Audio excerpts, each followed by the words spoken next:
Halo,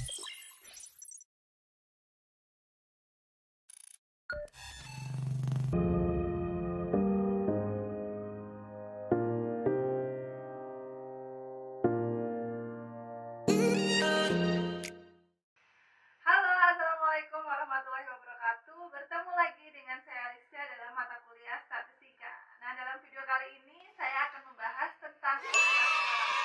Nah, karena peneliti akan bekerja pada sampel, maka tentunya statistik akan menjadi penduga atau estimator untuk populasi. Nah, ketepatan dari estimator ini akan sangat bergantung dari jarak antara statistik dan juga parameter. Nah, jarak inilah yang sering disebut dengan kekeliruan, galat baku, atau sering juga dikenal dengan istilah standar error. Nah, beberapa formula yang digunakan untuk menentukan standar error dari parameter dapat Anda lihat seperti tabel di samping saya ini ya. Sekarang saya akan fokus ke estimasi parameter atau menduga parameter. Nah, ada dua metode, ada estimasi tunggal dan ada estimasi interval. Nah, ketika menggunakan estimasi tunggal, maka hanya akan melibatkan satu nilai saja. Misalnya, rata-rata pengeluaran per hari setiap keluarga di Desa Maju Makmur adalah 100.000. Maka rata-rata 100.000 ini adalah estimator untuk nilai mu. Nah, yang kedua adalah estimasi interval. Nah, untuk estimasi interval ini melibatkan dua nilai yang menjadi batas bawah dan batas atas atau batas kiri dan batas kanan. Misal nih, suhu normal manusia itu berada di 36 derajat Celcius sampai 38 derajat Celcius. Nah, 36 dan 38 ini adalah intervalnya. 36 adalah batas kiri, 38 adalah batas kanannya. Sehingga suhu tubuh manusia akan berada di rentang itu ketika manusia atau seseorang berada dalam kondisi sehat tentunya ya.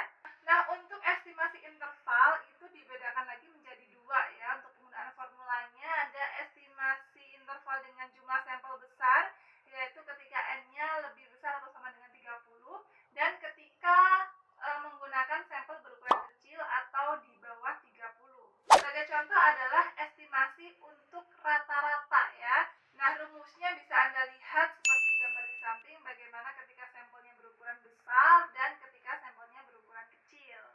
Nah, saya akan memberikan contoh. Misalnya ada penelitian dengan responden sebanyak 200 orang untuk mengetahui kepuasan masyarakat terkait dengan pemerintahan suatu kota A. Nah, dari hasil survei diketahui bahwa rata-rata kepuasan masyarakat ini adalah 62 dengan standar deviasi 6,5.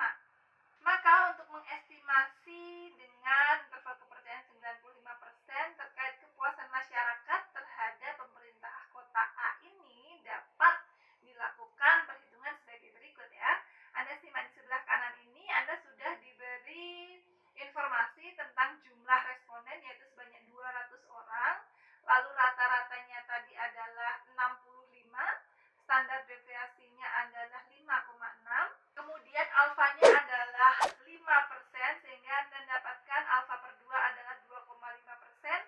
Anda peroleh di Z-nya, Z alfa per 2 adalah 1,96. Nah, karena respondennya berjumlah 200, artinya menggunakan sampel berjumlah besar, Anda menggunakan rumus yang ini ya. Anda tinggal masukkan informasi yang Anda peroleh sebelumnya dan dilakukan perhitungan, dan intervalnya berada pada 61,22 sampai 62,78. Jadi, dengan interval kepercayaan 95%, rentang inilah yang akan dijadikan patokan tentang kepuasan masyarakat terhadap pemerintah kota A tersebut.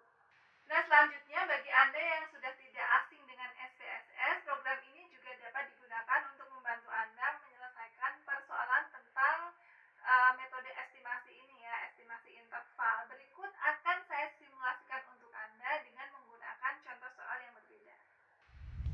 Baik, kita akan mencoba mencari estimasi interval rata-rata nilai prestasi belajar mahasiswa misalnya ya. Tentu yang pertama harus Anda lakukan adalah menyiapkan program SPSS Anda, kemudian di variabel view Anda tuliskan variabelnya. yaitu prestasi. Anda masuk ke data view, tinggal Anda input nilainya. Saya ambil contoh hanya pada N10 ya. Anda klik di Analyze, Anda cari Descriptive Statistik, kemudian Explore. Masukkan variabel prestasi ke Dependent List, kemudian klik Statistik. Pastikan di deskriptif ini sudah terchecklist atau tercentang. Dan untuk confidence interval for mean, ini Anda sesuaikan dengan kebutuhan Anda. Untuk saat ini kita misalkan menggunakan confidence interval for mean sebesar 95% ya. Tinggal kita klik continue lalu OK, maka output SPSS akan muncul. Kita fokus pada tabel deskriptif. Ada lower bounds, ada upper bounds.